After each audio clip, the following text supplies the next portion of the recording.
So let's talk about these books, The Coven and The Cursed. I read both of these books in October. The Coven was actually the pick for my virtual book club. And going into October, I really wanted to read some witchy books this year. So with The Coven and The Cursed had just come out, I thought it was the perfect timing for this. But let me tell you what, these books were not at all what I was expecting. So going into The Coven, I was expecting a witchy book about a witch academy, which it kind of was. It takes place in academy, but it doesn't have those like academic vibes that you would normally expect out of a book that takes place in an academy. And honestly, I think this story really could have benefited from having more of those like academia school type interactions. I don't know if I'm making any sense, but I think that was a big miss in this book for sure. The other thing I was not expecting was the spice level of this book.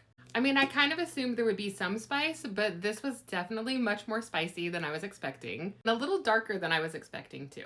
One element I really did like about this book is the main character Willow has these magical powers where she can wield nature and trees, and I really thought that was a cool magic to explore, but honestly there wasn't enough of it. She would use her magic here and there, but I would have loved to seen so much more of it. So honestly, like less spice and more magic would have made this book a whole lot better for me. So overall, I did enjoy reading this book. I ended up rating it 4 stars. If I'm being honest, it's probably more of like a 3.5, 3.75, but I tend to round up to the nearest full star, so I rated it 4 stars. This book was entertaining and I did enjoy the story, and the ending was like a big shocker. I am glad I read it and I did enjoy reading it. Moving on to The Curse, this book fell a little flat for me. I rated this book 3 stars. I felt like this book, and really the story between both books, had a lot of potential, but it just didn't go to that like level of greatness that I was hoping for. Honestly, halfway through, I was thinking about DNFing this book, but I stuck it out and I finished it, and it was just okay. So if you've read either or both of these books, I'd love to know what you thought of it. Did you have the same experience I did?